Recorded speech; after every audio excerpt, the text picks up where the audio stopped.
All right, good evening, everybody. Thank you all for attending tonight's Region 4 SAC housing meeting. For those who don't know me, my name is Eric Ketterling. I'm the senior planner with the Office of Planning and Zoning. So tonight, just to kind of start off, I want to pass this to Anne so we can get some housekeeping things underway. Well, again, welcome everybody. We'll start with the meeting notes, and I had some extras. If anybody hasn't read them or wants to keep a copy, give you one. Because we do need a motion to approve the meeting notes. Do I hear a motion? Hi, anybody? Okay, that's a problem. Okay, it's hard to know who to talk to. Hi, Holly. Okay, I need a motion to approve the previous meeting notes that were circulated. Probably not online to you, Pat. I don't know. Everybody get the meeting notes? Okay. Back to a motion.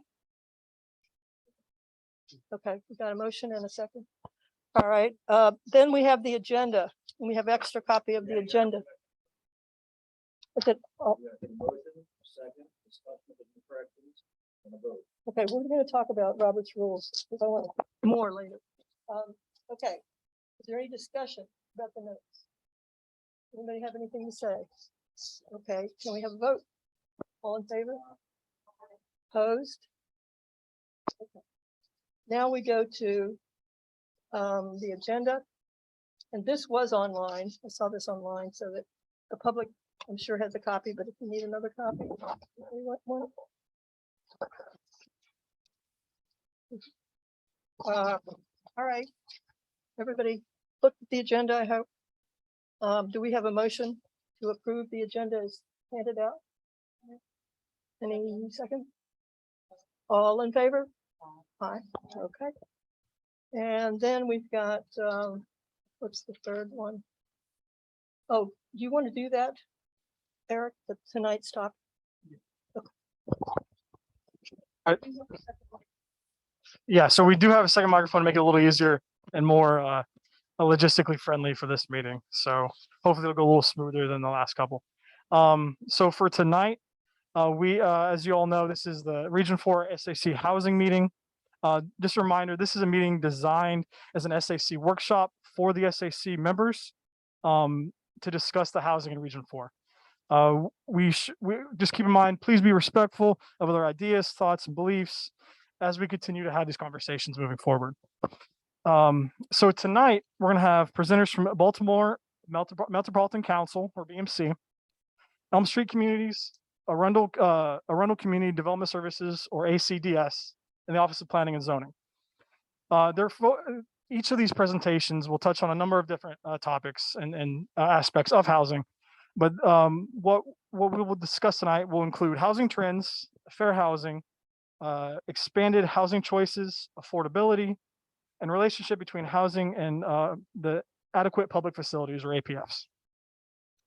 And as you all know, these presentations are just one piece of a larger puzzle, right? So this is designed to help supplement the background material that's been passed out to you about 2 weeks before. So it's really important for you all to continue to do that homework, read those memos and look over those plans to really help with the discussion of these breakout groups that we're going to have tonight. And again, each presenter that's going to present tonight could talk way longer than 10 to 15 minutes. We all know that. So again, these presentations aren't designed to give you all the information. It's some of the information we have to give to you as well, and that's where you guys come in to do your background homework. So in these breakout groups, we're going to divide you guys up into two different areas of the region. We're going to have the northern half of the region, Severna Park and Pasadena, on one table, and then everybody else, Arnold, Broadneck, Camp St. Clair, on this other table. And here, what we're going to do tonight is we're really going to, with the information given to us from the background material and the presentations you'll see soon, we're going to discuss the different housing in the region. And what we as county staff are going to do is going to take the information we hear from you that we write down on the boards, that you guys place on the maps, and take that and formulate that into different ideas and recommendations that we'll present to you later on in the year and early next year when we start talking about land use and the goals and strategies of the region plan. So tonight, it's very important to keep in mind that this is a very broad, very broad overview. We're not getting into technicalities. We're not going to talk about setbacks or anything like that. But this is just, remember, to keep like the 100,000-foot view in large paintbrush strokes. We'll go in again later in a few months to talk about the technical aspects of planning. So that being said, we can get underway with our first presenter tonight. And I believe that is BMC.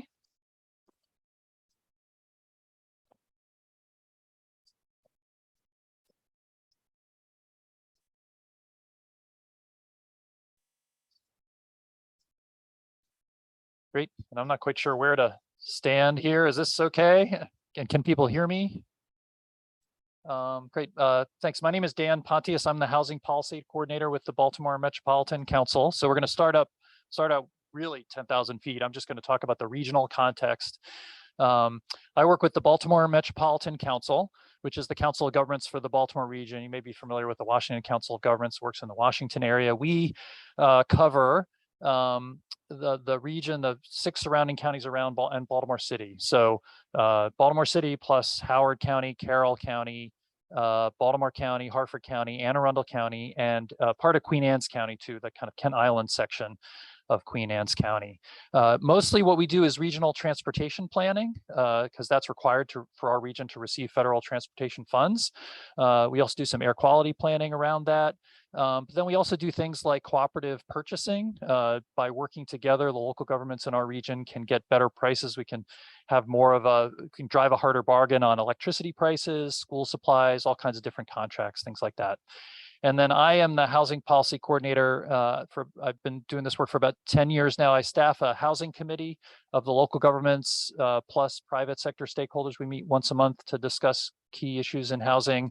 I helped facilitate coordination during the pandemic on rental assistance when all the local governments in the region were trying to create rental assistance programs from scratch.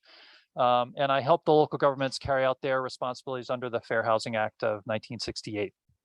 So let me just kind of run through a few slides, just to kind of give you a little context of the market. And these are things that you've heard. I know that one of the big surprises of the pandemic was the kind of booming housing market with lots of people looking to buy homes during a pandemic. And our region was no exception to that. That graph there, if you can see it, it sort of shows the green line on the bottom is 2021. I'm sorry, 2020. The blue line is 2021. The sort of year-over-year house appreciation hitting kind of a peak in July of 2021.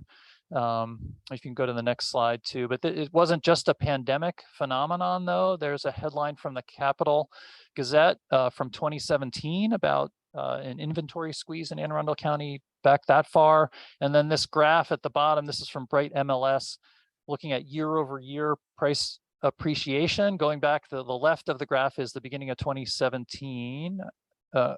And so you've got year-over-year appreciation each month of 5, 10, even up to 15% sometimes. So over several years of that, that's quite a bit of an appreciation in homes, which is good if you're already a homeowner. But if you go to the next slide, it has sort of kept renters from becoming homeowners. It's made it hard for renters to become homeowners. And so there's been some attention to that too, where it's kind of keeping the pressure on rents too. So rents are going up. So really housing prices are going up across the board. This is a Washington Post article from the spring that you can see from this map. Anne Arundel County prices over 2 years from 2020 to 2022 went up 15%. So anyway, so you can see there's just part of the inflation that we're seeing is housing prices. Just all housing prices are going up. So, and one of the reasons that we are looking at this, if you can go to the next slide, there's been some attention to racial homeownership gaps around the country that haven't, that left side is 1960 and the right side is 2019. So they really haven't budged much, even after passage of the Fair Housing Act in 1968.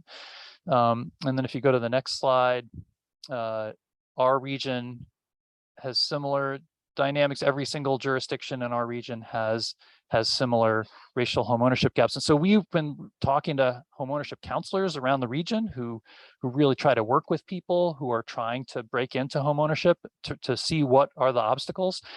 And what we've realized is one of the key obstacles is just availability of homes to buy at a price that's even at all in reach of someone who doesn't already have all that appreciation over the last 5 years to put towards a down payment for a new house. So, so that's a little context from our region. And if you go to the next slide, and so there's been a lot of attention to this. We had this back in 2006, and people are saying, is this another bubble that's going to burst? but all the analysis that's been done indicates that this isn't 2006 again. Back then there was easy mortgage money. Banks were issuing all kinds of subprime, high interest mortgages. Just about anybody could get a mortgage, and the banks and investors were, kind of collateralizing and buying up these mortgages and then left holding the bag when people couldn't pay their mortgages. But everyone is saying that this is not 2006 again. It's still not. It's not that easy to get a mortgage now. It's still relatively. It's not that easy. And so the idea is it's really just a supply and demand imbalance. You have all this demand and you just don't have the supply of homes to meet it. In fact, that top, there's a Freddie Mac on the top right there. That's from early 2020. That's from before the pandemic, talking about the housing supply shortage, trying to calculate sort of a state by state estimate of what kind of shortage there might be in homes. And so we actually, if you go to the next slide, I mentioned Washcog. I mean, they've actually there's more housing pressure in the DC area than in the Baltimore area. And so back in 2019, they were looking at this. And back last year, we heard from Montgomery County, which has done some really interesting work trying to help alleviate supply shortages in Montgomery County. And they had this graph of homes built each year. And so one of the things BMC does too, we track permits going back to 1965. This is probably not that useful of a slide, but the leftmost bar is literally 1965, and the rightmost bar is 2021. And the red bars are the metropolitan area, and the blue bars are Anne Arundel County. And those are permits issued, both multifamily and single family, every year. And so we do show in our metropolitan area a similar pattern as we saw in Montgomery County, which is that, in the 60s, 70s, 80s, 90s, we were building quite a bit of housing. That's, almost 15,000 units a year over that 35-year period. But then when you look at the we're missing 1998 and 1999. So if you look at that right section, that's 2000 to 2021. And that's down like 45, 46%, more like 8,000 housing units built a year. The red, the taller bars are the whole metropolitan area, including Anne Arundel County. And then the blue bars are just Anne Arundel County. Yeah. And then if you flip to the next slide, which will be the last one, that just gives you the numbers, sort of the reduction from 65 to 2000 to 2001 to 2020. Actually, I guess the last year is 2020. That's right. We didn't get 2021 in there. And so Anne Arundel County has a similar reduction in homes built permits each year, like almost a 40% reduction. And that Freddie Mac study that I mentioned estimates the Maryland housing shortage is about 3.26% of existing inventory. And if you prorate that, we're really kind of looking, I mean, I'm really giving you the latest thinking on this. So we're still looking at what are the different estimates, but prorating that shortage for the Baltimore region would be, we're like 39,000 homes short in the Baltimore region. So that's just sort of big regional supply and demand market context as we kind of start to drill down to your county and your part of the county. And I think the last slide is just my contact information, and I'll be around for the whole meeting tonight if you have any questions. Okay. Thanks, Dan. So we're gonna do all the presentations and then open up for the SAC Q&A session just to ensure we get through all the presentations in a timely manner. So next, I believe we have Elm Street Communities. Karen, how you doing? Great. Well, first, thanks everybody for having me this evening. My name is Karen McJunkin. I'm a regional partner with Elm Street Communities, and I've been developing residential and mixed-use communities in Anne Arundel County and the overall Maryland region for over 30 years, for better or for worse. My focus today will be on discussing the Anne Arundel County for sale new home construction housing market from both a supply and demand perspective. Dan was, from 30,000 feet, I'm going to get a little more granular today. Some data, some numbers up here I'll throw at you, and then just overall concepts. I'm going to start out on the supply side and talk a little bit about supply characteristics and trends. In Anne Arundel County and pretty much the region in general, for sale markets dominated by large production builders. And this has been moving this direction over the last 20 years. There are very few regional and small builders left. Why is that? Because they're the low cost producers. And in markets where land prices are high relative to the home price, they can compete better. The smaller guys just aren't well capitalized enough to compete at this level. What does that result in? Pretty much the same product getting built over the last 20 years. This is just a smattering of what's being built in Anne Arundel County right now. Single family detached. The middle is age restricted villa product. And then the two on the right are townhomes. If we'll go to the next slide. And you guys have seen all that product built all over the county. Other characteristics and trends. Most of what we're seeing in the last few years, a movement toward more townhomes, less single family detached homes.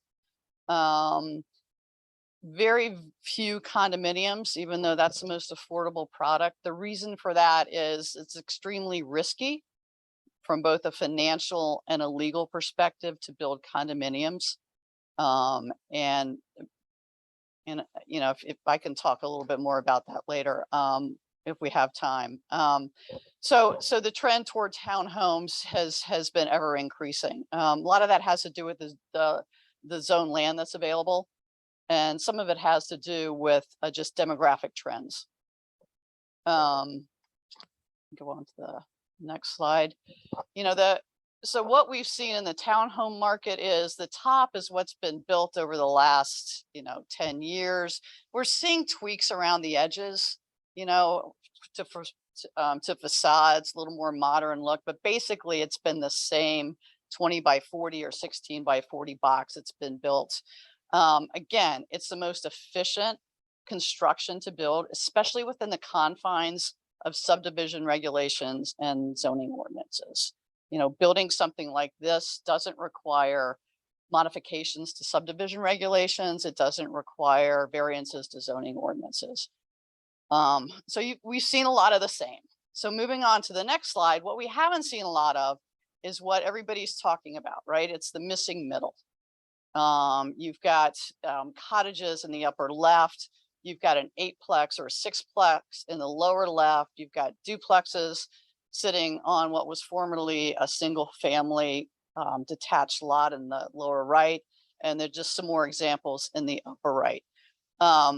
Again, I'll get into the demand characteristics a bit later, but there's strong evidence that there is demand for this product, but it's very difficult to build in this market, again, because of zoning ordinance subdivision regulations.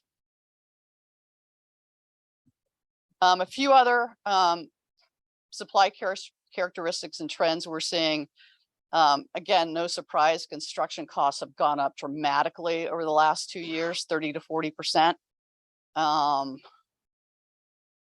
Average new home price is up over 25% the last 2 to 3 years. Again, no surprise there. We've all seen that. And in Anne Arundel County in particular, we've seen a trend to a reduction in the number of new home communities. Some of that has to do with availability of land, and some of it has to do with a concentration of larger communities versus smaller communities that you all may have seen in your area, in the last 20 years, fewer of those. This is a little hard to see, even I can't see it. But what I wanted to do was give you a detailed breakdown of a specific product that's being sold in the community in this county. I would classify this as a starter home. It's an 1,800 square foot, 16 by 40 foot townhome. And the data up here is a breakout of costs. And I used June of 22. Back in 2019, what were those costs? The third column is the percent change. The fourth column is percent of total. In other words, how much was the land as a percent of the total price? And then on down the line. And then finally, the fourth column is what's the national average for those percentages? A couple takeaways from this, other than just prices have shot up and costs have shot up. And you guys can drill, you'll get copies of this and you can drill down into line items.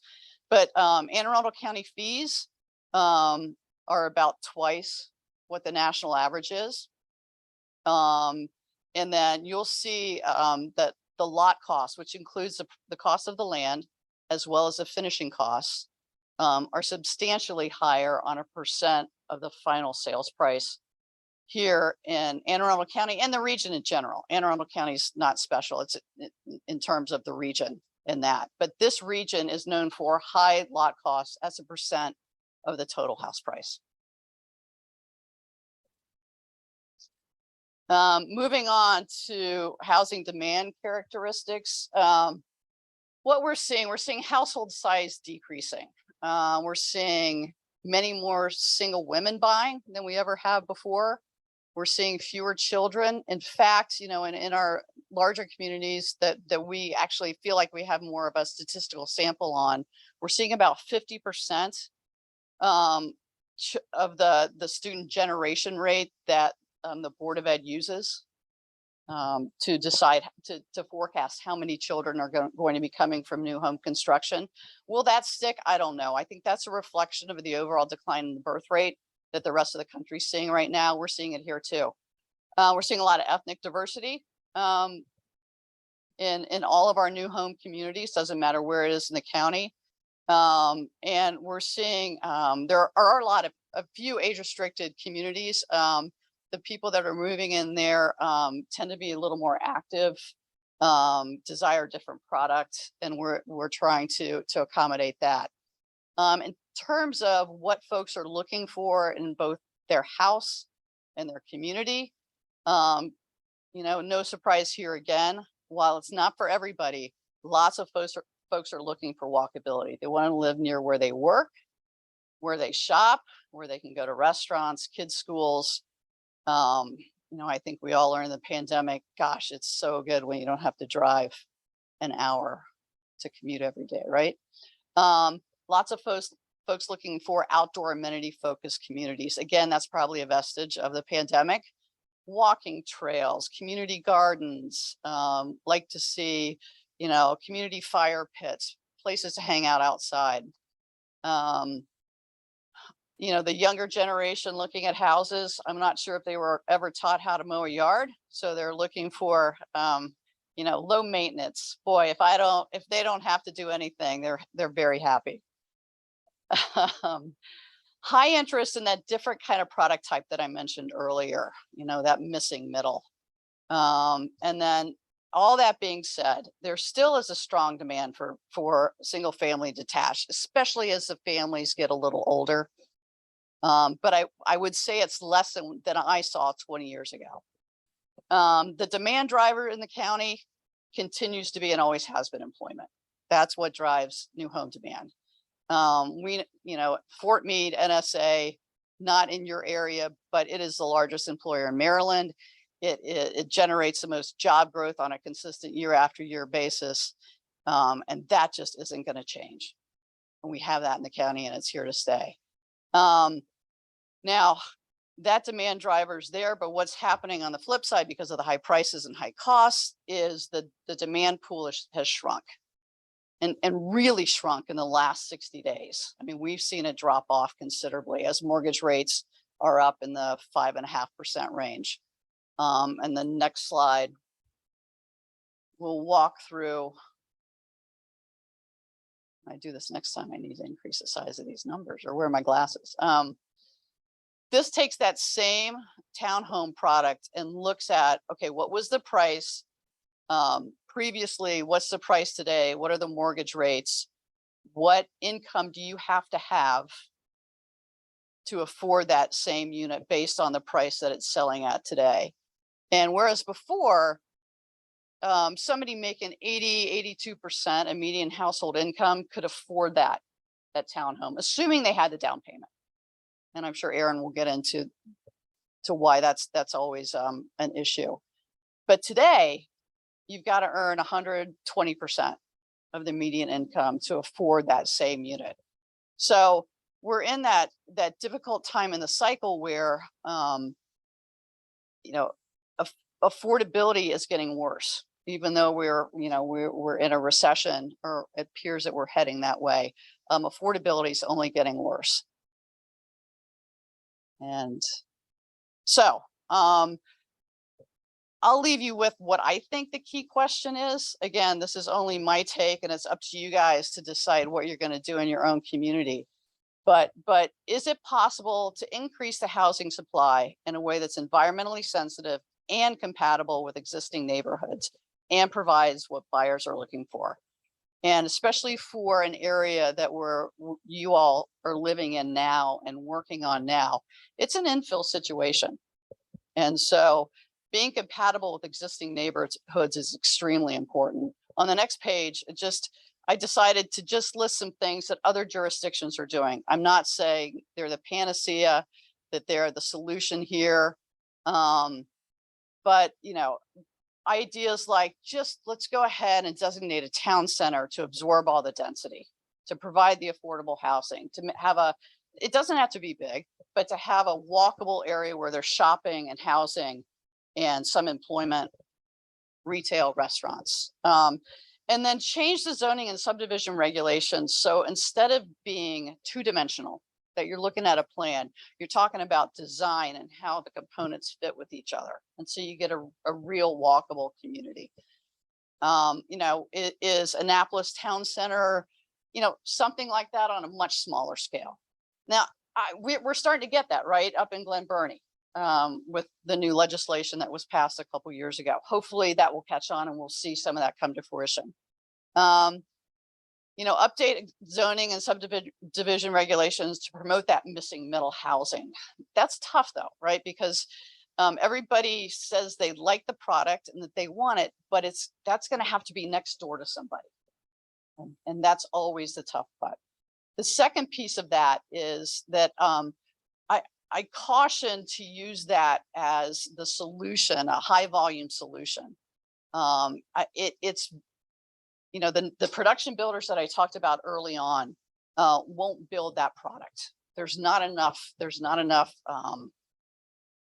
scale to it. So you're really relying on the small builder. And then you've got financing issues and cost issues. So there might need to be some incentives to make that work if that's the route you all decide to go. And then a couple of far out items, ideas that some jurisdictions in Virginia and just outside of DC are using. They said, let's go where there are no neighbors. We're going to allow residential in any commercial and industrial area. And if those folks choose to, if that's okay with them, great. We're not going to argue with that. Dulles Airport, the area around Dulles Airport, Fairfax County and Loudoun County said, Airport Authority, you are not going to tell us that we can't put housing in these noise zones that you come up with. You've just taken hundreds of acres off the table. And it's being developed now. So just a couple ideas. I'm not advocating for anything, just throwing them out there. That's all I got. Thank you, guys. Thank you. And then our next presenter, it will be Erin. Hi, thanks. Hi, good evening, everyone. Erin Karpowitz. I'm the CEO with Arundel Community Development Services. It's great to be here with you. Thanks to everybody who's volunteering your time on this important planning process.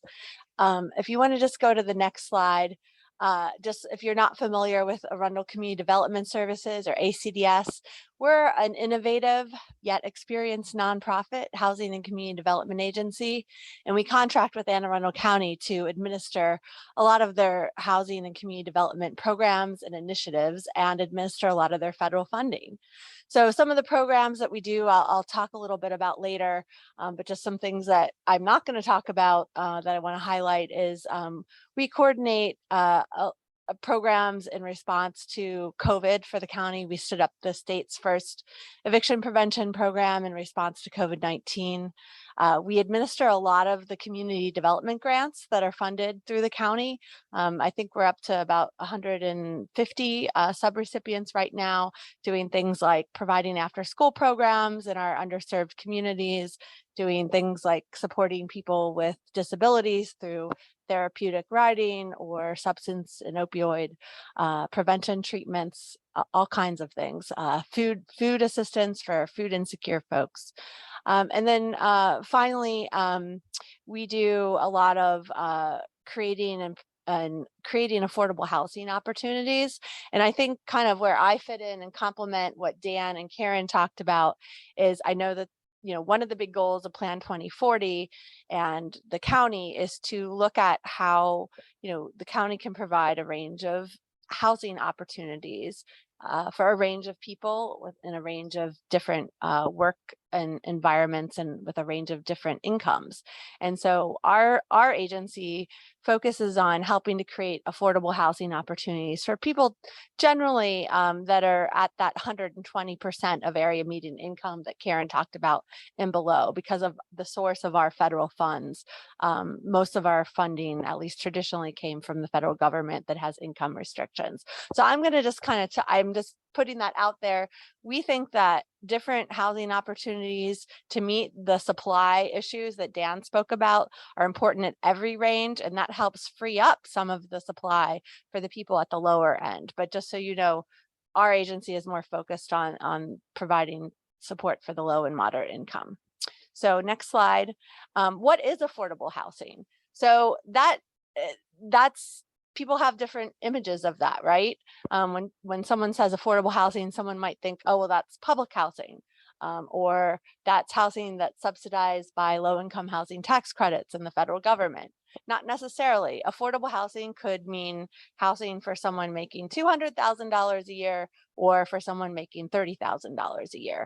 Affordable housing typically in our industry refers to housing units that are affordable to a household so that they don't have to pay more than about 30% of their income for housing related costs, and usually including utilities and other things. So for a family that is making 50% of area median income in our region, that would be about $52,000 a year for a household of three. An affordable housing cost or affordable rent would be about $1,300 a month. On the other hand, if we're talking about someone making 120% of area median income, which Karen referenced, you kind of need, in our region right now, you kind of need to make at least that to find some of the available units. So that would be that family, if they're making about $125,000 a year, they would need about $3,100 a month to spend on their mortgage cost and other housing related costs. So that just kind of, there's a broad spectrum there. Typically, affordable housing and workforce housing programs, that's typically what you're going to hear in the public and philanthropic industries. That's typically, it just depends on what program you're talking about, what affordable housing means. But typically those programs are going to be serving people at between 50% of area median income and 120% of area median income.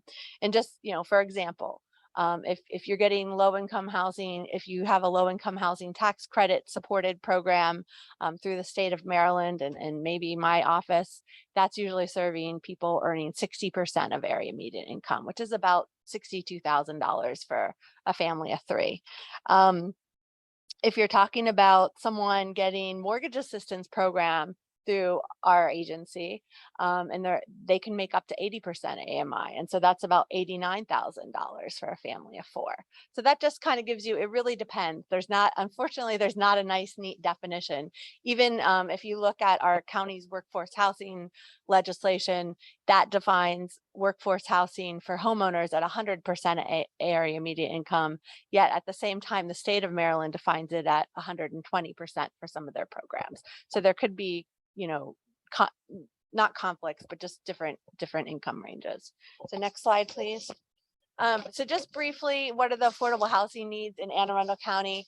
I think accidentally one of my slides got cut out of this presentation, but we did a detailed study. A lot of times the data is really at the state or regional level, at kind of how Dan presented. And if you want to drill down to Anne Arundel County specific data, it relies on the decennial census information. And sometimes there's a lag on that. And we rely a lot on HUD data, and sometimes there's a lag on that. But in 2019, we commissioned a study with a private consultant, and they actually did surveys of all the rental housing units in the county and determined that for people making about 50% of area median income, we lacked about 9,000 housing units, or about half of the number of households that were making that income. So that's a big gap in our affordable units for people at that income level. And that's kind of the income level my work is working with. But again, you could have people in your community that are, you could have kids or parents who are retiring to downsize, and they may be making more than that, and there's still a gap in the number of units available. This is just some more data just showing about how many, out of all renters in the county, not just low income renters, about half of them are, about 42% of them are cost burden. That means they're paying more than 30% of their income for housing costs. And I'll give you this presentation so you can kind of sift through this. Just another data point. This says that over 28,000 households are on the waiting list for the Housing Commission of Anne Arundel County. That's a separate agency than us. They administer the public housing units and also some vouchers. That's actually outdated data. I got an update from the head of that agency today. I think their waiting list is now up to 31,000 households. So that's just another data point that demonstrates the need. Next slide. And this I need to update this slide because I caught a data error or a typo. It's not 5,271 units. It's actually out of the 4,343. About 90% of the units that were available under $320,000, because this is from our study that we did in 2019. This looked at all the units and how many were available in the county at that time. So 320,000 at the time was a house price that was affordable to people making about 80% of area median income.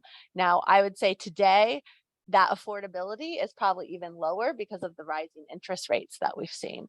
So anyway, we, out of all the units that were for sale at that time on this, the structure grade data report, about 90% of them ranked 3 or below. And that's on a scale of 1 to 9. So on a scale of 1 to 9, they had structural issues that put them in that 3 category and below, which means they had major structural and or code deficiencies in those homes. And so that just tells you the little bit of inventory that we had back in 2019 for people at that 80% of area median income. It was really deficient. So if we're going to look for strategies to help those folks, those potential home buyers buy homes, we really need to look at strategies that maybe take our existing stock and do some things to rehabilitate that and give them some financing mechanisms that could help. So next slide. This is just to show you, I mentioned, we do provide loans to affordable housing developers at a low interest rate their loans. They typically pay them back with an interest. And this just kind of gives you an idea. It's not, you know, kind of your grandmother's public housing when you think of affordable housing. It's not the large scale public housing towers.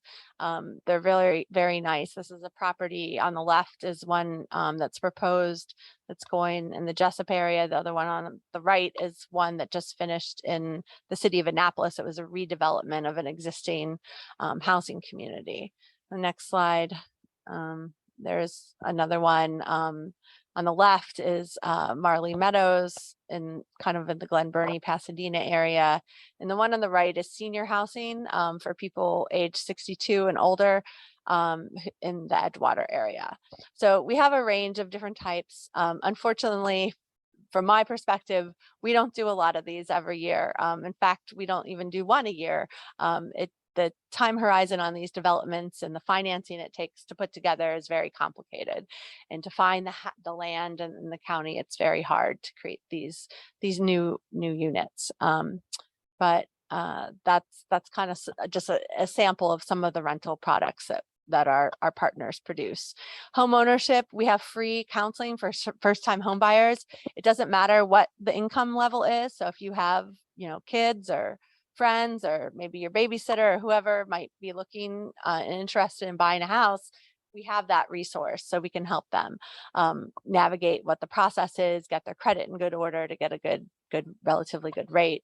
And then we also provide down payment and closing cost assistance for people who are income eligible. Again, it's at that 80% of area median income level and below. One of the challenges though, in the past year, we've had these funds available. It's a really good deal, but nobody's been able to find an affordable housing unit to buy. And so we haven't done one of those mortgage loans in the last year. We provided up to $20,000 in down payment and closing cost assistance. So we're looking at upping that amount, but to also kind of offset some of the rising mortgage interest rates. But again, it's a supply issue. If the houses aren't out there, it's going to be really hard for them to qualify. We also have foreclosure prevention counseling. If you know anybody struggling, we can help them, and we'll sit down and hold their hand and help them go through the process, and also refer them to some state resources that have just become available post-COVID. Next slide. This is this is a rehabilitation. We do property rehabilitation for homeowners who might be struggling, can't do repairs. This is the one on the left is the before, the one on the right is the after. Anybody who has major structural repairs and they're of limited income. So if you see homes like this in your community and you think they could benefit, let them know about our program. It's zero, typically it's zero interest loans for homeowners. And we put a lien on the property. And there are lots of federal regulations my staff has to navigate, but we really help people who really need it. And then finally, we also do acquire some properties that are in dilapidated shape in some of our neighborhood revitalization areas, and acquire them and rehabilitate them. We have in the past sold them to first-time home buyers, and that could be another opportunity for us to kind of create affordable opportunities for home buyers. And then finally, just some solutions. I think you heard Karen talk a lot about market rate solutions. A lot of these solutions I have on here, it's, you know, funding programs that we already have in existence, like supporting more of the rental housing development through loan subsidies, and then also kind of doing a reduction in fees for affordable rental properties. And then leveraging some of the county surplus property, although there's not like a ton of that, and how can we leverage some of these infill development opportunities? And then changes in land use. I think Karen talked already about, you know, how, you know, we could look at zoning changes to allow for the more middle priced housing. And I think that would really help me and the clientele that we serve, because it would relieve some of the pressure.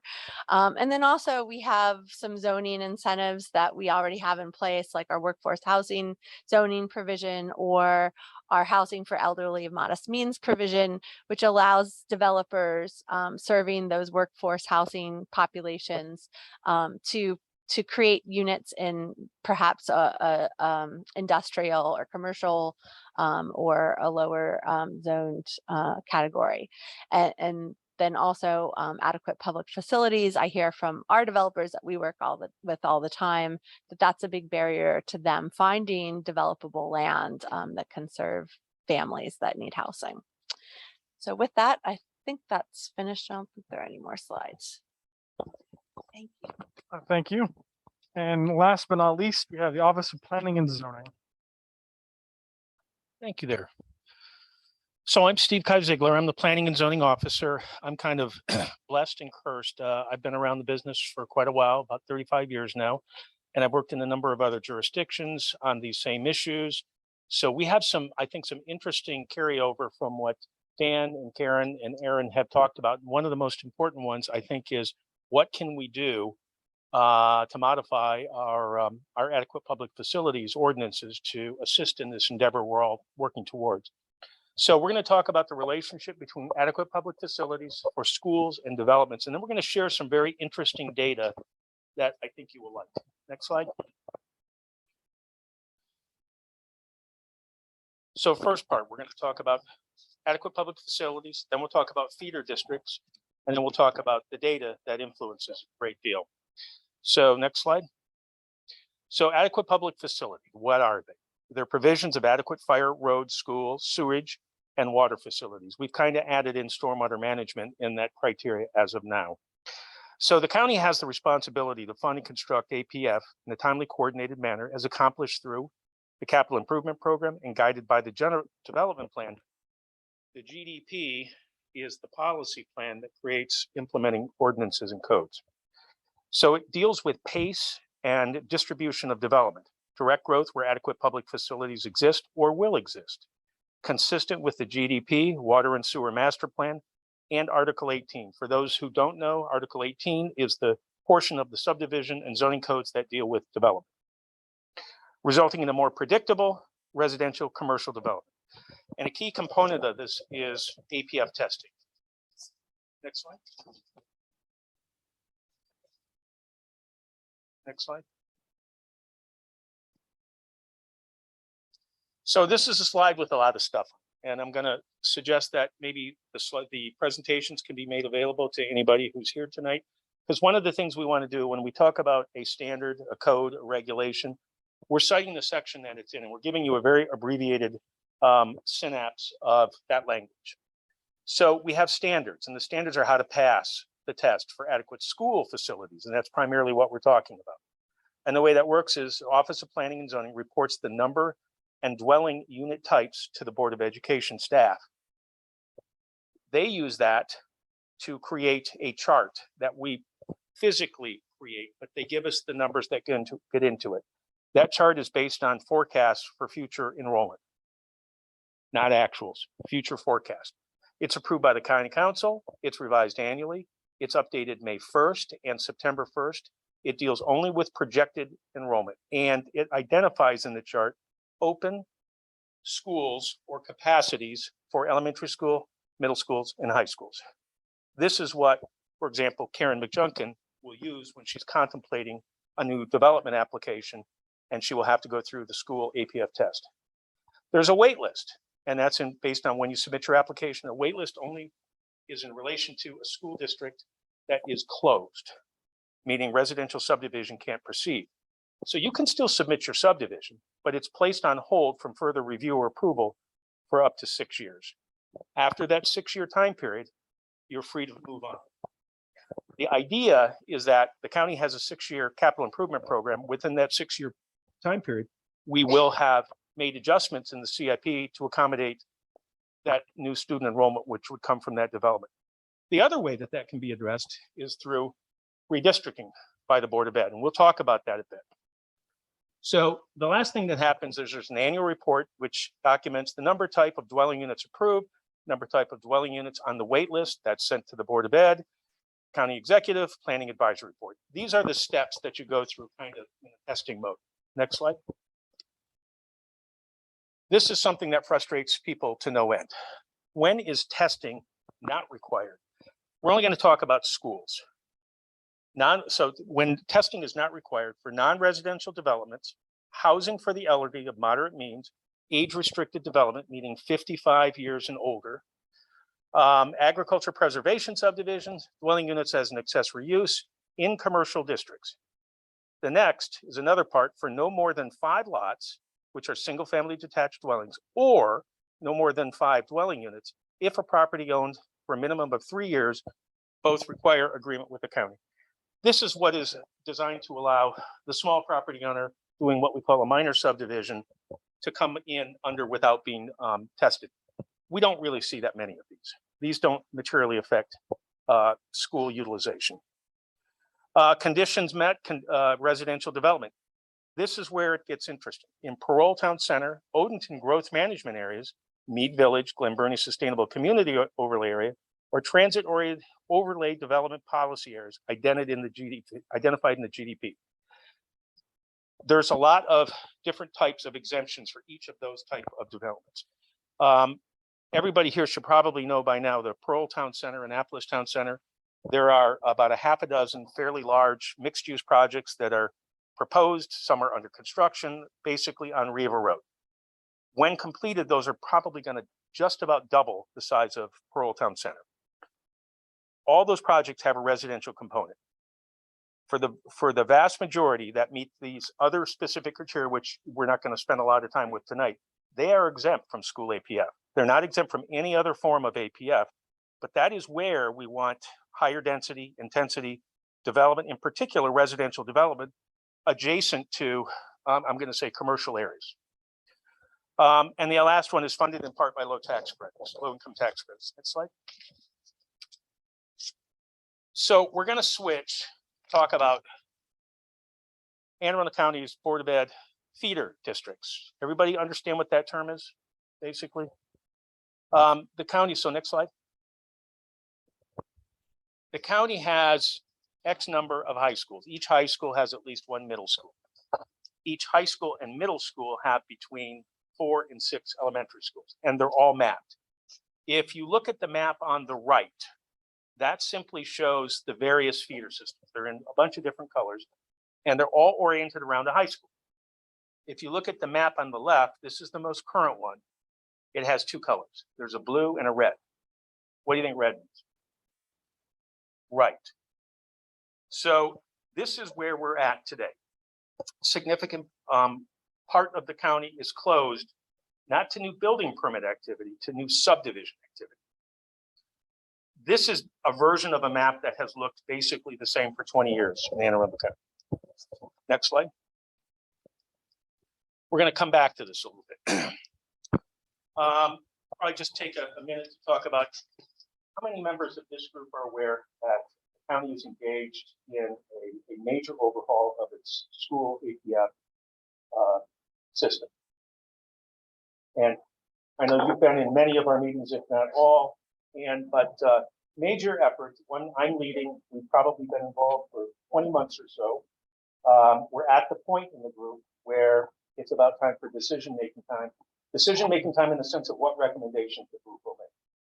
So huge level of interest and effort on the part of a lot of people, and we've collected a ton of amazing information as a result of it. So next slide. So first, what we want to talk about is home sales versus new permits. You heard Dan talk about rising prices of existing homes. That's very interesting. But what's also happening is there has been in recent years a tremendous increase in the frequency of existing home sales in relation to building permits. So next slide. The whole game has been changing. So this is a slide that shows countywide residential permits and existing home sales. And I'm going to move up here if that's okay. But to give you some perspective, the darker blue at the bottom is the number of new building permits that are issued annually. And you can see back in 2001, we issued 3,200 new building permits, way over there to the left. And if you see the lighter blue, looks like we had 4,250 roughly existing home sales not relating to those new building permits. And you look at the trend, starting about 2013, the number of existing home scales has far exceeded new building permits. We're at the point in the last couple of years where we're doing 6 to 7 existing home sales versus every new building permit that's issued. Which produces more public school children, an existing home sale or a new building permit?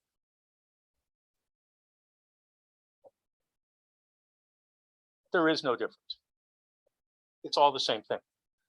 What it's showing, though, is what's impacting how we use our schools is not from new development. It's from existing home sales, and it goes back 20 years. So next slide. This is where we talked about those open and closed feeder systems. This is a chart that references vacant seat. We go back 20 years, 2002 to 2021. And to give you some perspective, it's hard to read. Can we move the top all the way down so I can, yeah. So in 2002, we had 71,294 kids in the school system, and we had 82,700 and can't read it, 787 rated capacity, which means we had a difference of about 11,500 seats. Kind of crazy, think about it. We had 11,500 more seats that we could have used than students who existed. That goes back to 2002. Apply the same thinking process all the way down. So 2021 is a bit of a blip because student enrollment went down because of COVID. But we were at, let's just say 80,000.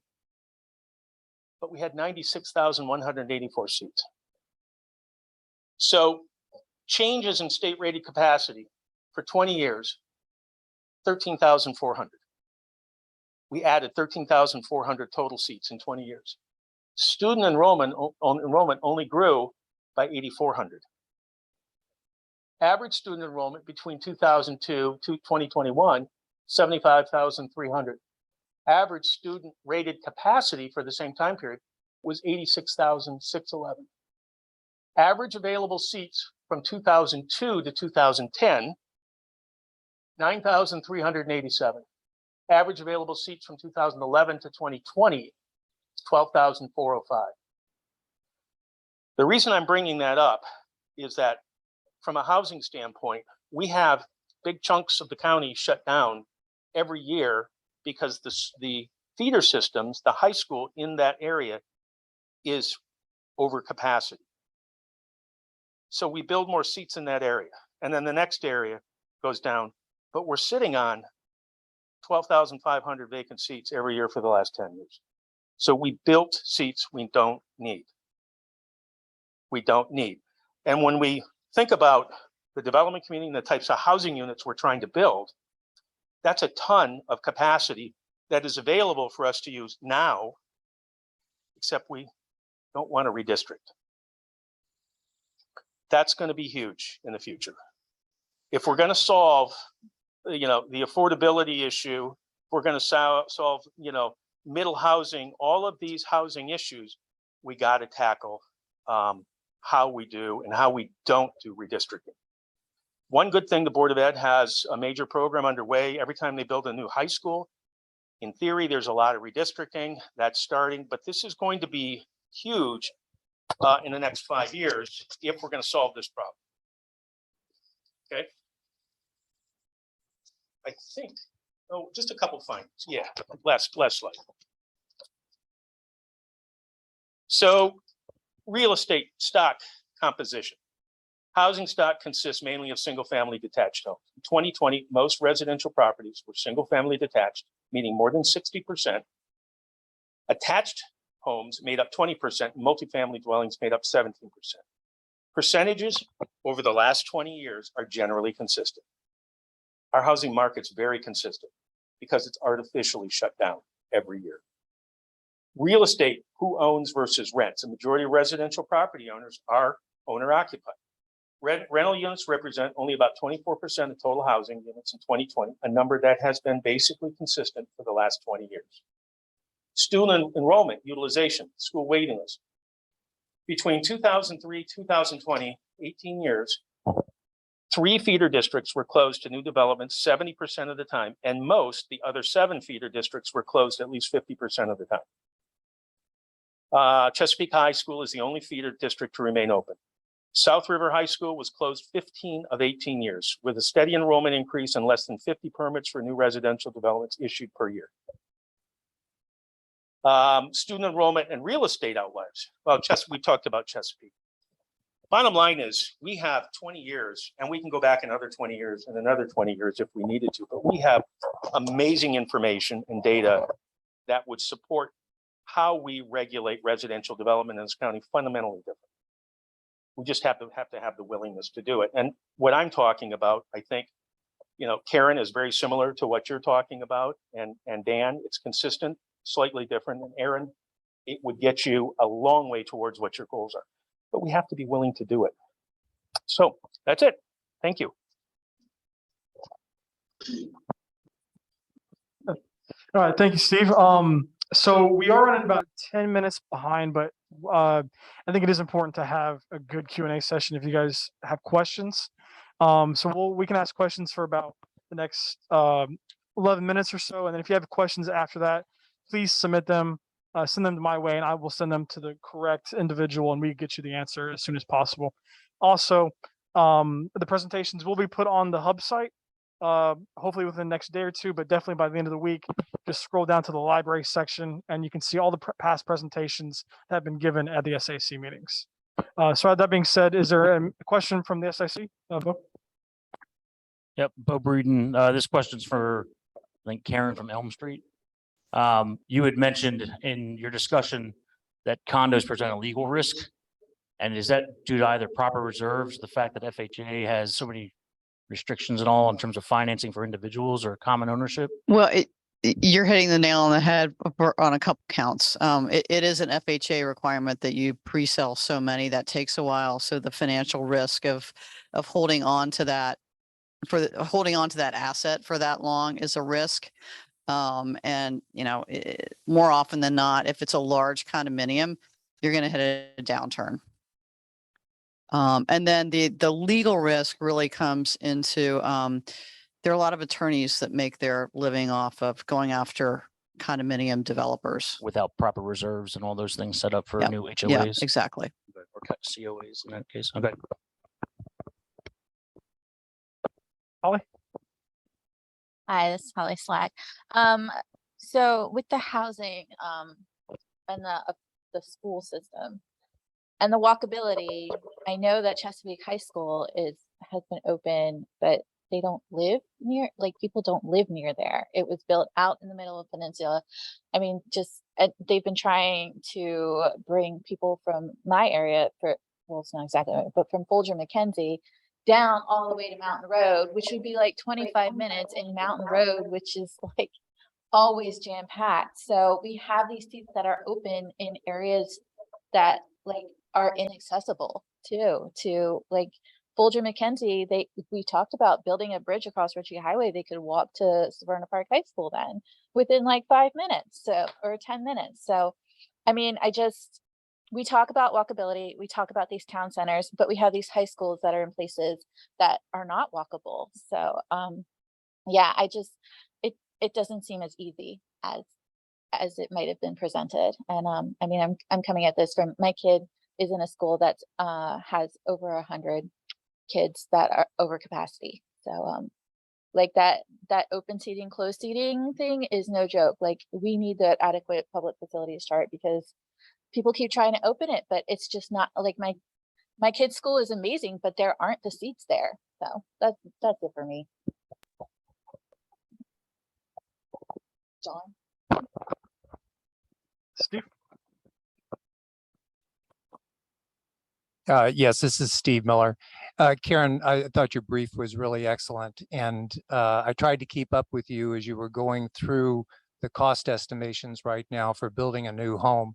But how much has the effort towards preserving environmental features, the associated forest conservation easements that are required, open space, buffers, screening, and then you take a look at stormwater management with best management practices and all that, how much has that added to the cost of homes? I'm not sure anybody's done that detailed study, and for this county in particular, let me start up here and then I'll try and give an estimate for Anne Arundel County on a density basis. So I just read something yesterday that regulations add across sort of an average across the country, all regulations add $96,000 to the cost of a single family home. And then getting down to your question, it really comes down to density. And that then translates into that high land price that you saw, the lot price. So an R5 piece of ground where theoretically you get 5 units to the acre. For most of my career, just a normal single family detached house in that we could get 4 units to the acre. We're down around 2.5 with all the overlays. And that's a wooded site. So that's not a great answer to your question. I often think that we really need to drill down on that. It's not like it's going to change. It may not change a thing in terms of the regulations, but the more information that we have to know, what the cost of preserving that community good is, I think would be helpful.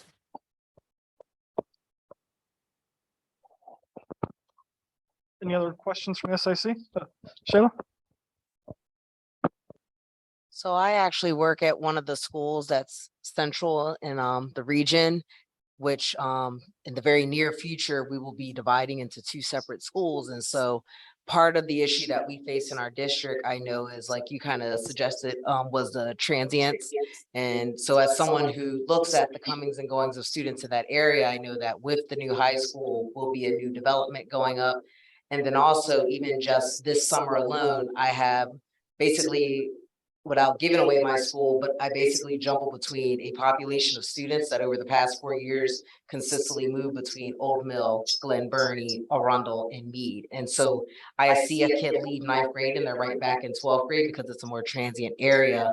So even thinking about redistricting, I'm just kind of throwing out there, what are some of the things that kind of help with that alone, with populations kind of just shifting back and forth as the cost goes up in different developments and complexes? So that's actually a great question. And what I would say is, because I've had experience in other places and have dealt with redistricting in other places, it is the most difficult here in Anne Arundel County to do by an order of magnitude. So part of it is because we never really built it into our system that when you come to Anne Arundel County, whether it's a new building permit or you're buying an existing home, you're not guaranteed to have your kids in that school, in that feeder system that you bought into, but that's how you thought about it when you bought that house. So part of this is the culture of redistricting is going to have to change. In Anne Arundel, it isn't that we've never done it, but we tend to only do it when there's an addition put on a school or a new school is built. So it doesn't happen often enough to become a part of people's psyche, and that you really can't expect that your kid gets the school that you moved into yesterday forever. As you know, I'm a parent, I have a kid, I know what that's like. And that is one of the hardest things. And I would say redistricting in county governments in Maryland is probably the single most difficult political thing to do. Anne Arundel County, up until just a couple of years ago, had an appointed school board. People could fall on their swords, and did on occasion, to make the greater good adjustment. With an elected school board, I think that's harder to do. Where I'm going with this is that I fully appreciate that individual schools are over capacity, but they don't need to be. When we're sitting on 12,000 vacant seats for 20 years, we built capacity that was never needed. I look at just the raw numbers. We had enough capacity in 2003 to support our student population today. But we added, what, I forget my number, but 13,000 more seats. What did that cost? That's the equivalent to 2 high schools, 4 middle schools, 6 to 8 elementary schools of money. And it wasn't always a new school. Often it was an addition. But we did that over and over and over. And so that became the culture of Anne Arundel County. I can tell you that there is no jurisdiction in Maryland that does it the way we do. and I work there, and Montgomery County is an example. They have about 100 and I think it's about 180,000 students. We have about 75,000, 80,000. So they're twice our size. The difference between seats and students on an annual basis is about 1,000. They worked it better. And they did a better job of educating, I'm going to say, their communities as to why we can't just build our way out of everything. And the other side of it is no one expected existing home sales to, overtake new building permits by the degree it has. They're not tested for APF. Should we do that? How would that work? I don't know. That's a great point. We have time for one more question. Walter? Walter Ryder here, and this is for Steve. So you're talking about seats, physical seats. Has anybody been discussing the fact that, well, we just spent 2 years where the physical seats didn't have anybody sitting in them? Looks like there has been some discussion. Oh, Thanks. there's a great deal. If you noticed my 2021 data, student enrollment went down by 4,000 to 5,000. So when I say in 2021, we had 79,000 seats, that is 4,500 less than 2020. 2021 is an aberration of a number. So I wouldn't use that in a material way. There's an asterisk there that says that's weird. Now, we'll see what happens come next September. We know what the May data is, and these kids, not all, but they're coming back.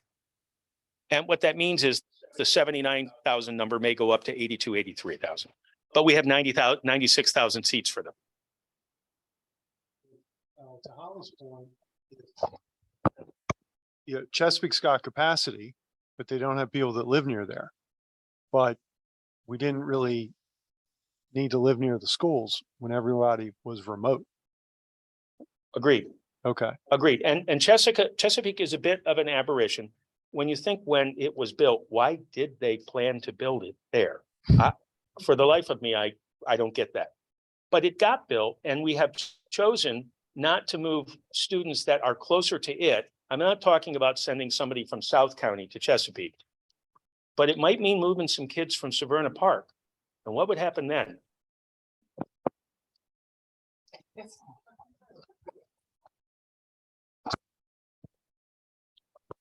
All right, thank you guys. If you guys have any more questions that haven't been able to get answered today, or if you think of a couple questions the next couple of days, send them to me and I will send them to the appropriate person, and we'll get back to you as soon as possible. So that being said, we have a few minutes, so we're gonna take a quick break in a second, just to stretch your legs, absorb all that knowledge, and then get to planning, right? So when we get back from our break, we're going to break out into two different groups, and we have you kind of already predetermined where you're going to be based on your geography in Region 4. And when you get to your table, there's going to be a conversation. As you may notice behind me and over there in the corner, there is the goals and strategies or goals and policies of the housing in Plan 2040. This is something we've seen in each meeting we've had, from the transportation to environment and now the housing. Again, we're going to have a conversation of how can we as Region 4 and the Region 4 SAC create recommendations to help implement good ideas and strong recommendations for the Region 4 plan. And in addition, we're also going to, we have a bunch of little kind of cutout pictures of different types of housing. And on the back, if you can read my chicken scratches, you can see the name of the type. Like this one, for example, is townhome.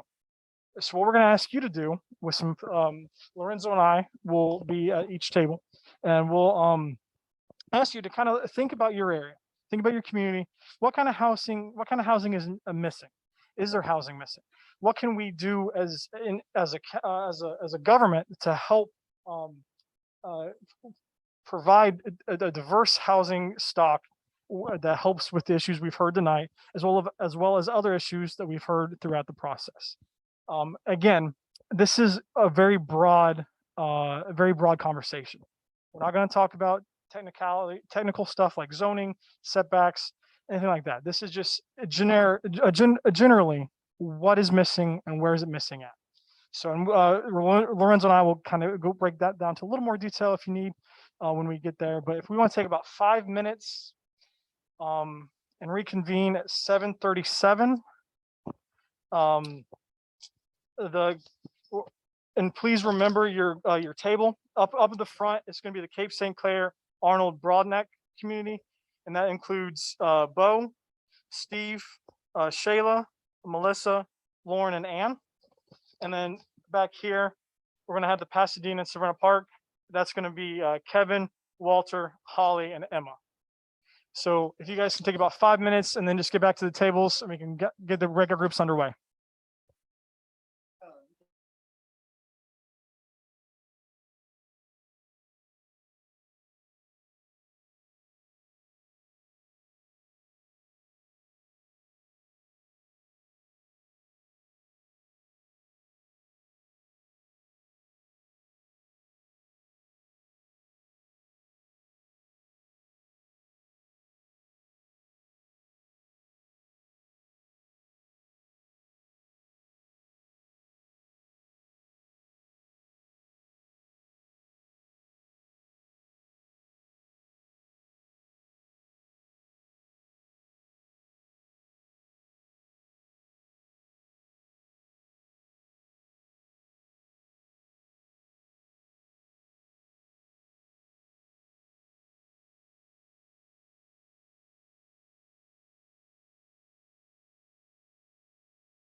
All right, everybody. Thank you guys. Thank all of you all for participating in tonight's breakout activity. One thing we're going to do now is just for a couple minutes, kind of talk about what we've learned a group. I know each community is different, and it's unique in its own way. But I think it would be important to kind of share what we've talked about broadly about each map. So, is there a volunteer that wants to go first? All right. Try to summarize our group. This is Kevin Haynes. So we had the Severna Park, Pasadena region. I'm going to say, broadly speaking, our ideas kind of were to increase density in previously developed areas, especially like along Route 2 and things like that. There were some discussion of, nothing being done as an alternative proposal. And then to kind of preserve the suburban nature, if you will, of the more outreaching Pasadena neck, that area.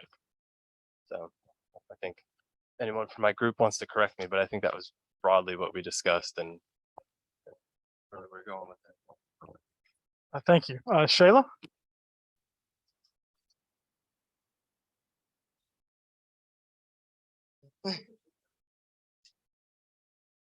All right, so Shayla Powers, essentially speaking, for more like Arnold Peninsula-ish just area. But basically with our group, we just kind of looked at thinking about some of the things we've talked about over previous meetings. Is just the idea of where we can put high density housing. And so a great plan that our group came up with was just the idea of building more of those high rises, the assisted living communities, the more dense population or dense housing areas closer to where the infrastructure already exists, which is right there at Anne Arundel Community College. We already have the trails, and then also thinking about the idea of typically if we're thinking about affordable housing, workforce housing, that's also closer to where the public transportation lines already exist. And more than likely, that's where people are going to need to access and connect with those places. And then we kind of went on our whole pathway of thinking about, like we said, availability of sewage and other infrastructures and things like that. Whereas the further down you go on College Parkway and things like that, a lot of us are still on well and things like that. And so kind of thinking about how do we build while also maintaining what our area already looks like. So still maintaining the single family homes, duplexes, things like that, but making sure that you keep in mind, something we talked about was making sure that you build quads or duplexes that still kind of maintain the single family look. And that way it keeps the aesthetic of the community, the neighborhood, and keeps the feel while also allowing multifamily use. And then talking about across the highway there, something that's come up a couple times I know is building up that area. What is it? Not Bushes. What is it? Right off. What is it? Bay 50. Yeah. So like where you see the fencing deck and Papa John's, all of this, that area. So kind of like not as big as like a main street, but kind of like saying that would be a great spot to do a main street feel where kind of like so not the big town center look that everyone would think of, like you're thinking of parole or things like that, but more something the multi-use where you could build some housing above shops that are on that street, building more like what we have in Cape or in the Baydale area, like a growl size store, something like that, things that are accessible to that community, but again, still maintains the small appeal of that community. I kind of hit it all. All right. Thank you, everybody. Again, thank you all for participating tonight. I think that we've gotten a lot of good information that we can take back and start writing some recommendations for us all to kind of evaluate and discuss later on in the year together. So just a final couple of notes before we head out. The next meeting is going to be August 22nd, 6 p.m. Severna Park. One other note, a walk and roll from the Office of Transportation. They're going to have 2 virtual meetings in August. It's August 17th and August 31st. You can find more information about that on the Walk and Roll website. It will also be in the next newsletter for Region 4. And then there was one other thing an SAC member brought up about the meeting locations. We bounced from Broad Neck to Severna Park, and we did the Eastern District Police Station one time. The reason we do that is just to kind of ensure fairness to everybody, get a little closer. But if there are issues with meeting locations, please we can have a conversation about that, move forward, and we can always find an alternative location if need be. So I think, is there anything else you wanted to add, Anne? I think that covers it. So we had some interesting ideas. I'm sure you guys did at your table. And I think it was nice to hear that presentation. They gave us a lot of food for thought. So, oh, sure. Okay. So we have some time for public comment, and this mic can go to anyone who wants to. I would recommend. Okay, 10 minutes. Would anyone over here like to speak? Anybody online want to say anything? Let's see. I think we have one member of the public online. Actually, no one is with us online right now. So Everybody took a nap or something. Okay, well, I think we've finished this meeting. Do I hear a motion to adjourn? From someone? Steve? Is there a second? All in favor, say aye. Opposed? Okay, good to see you all. Did,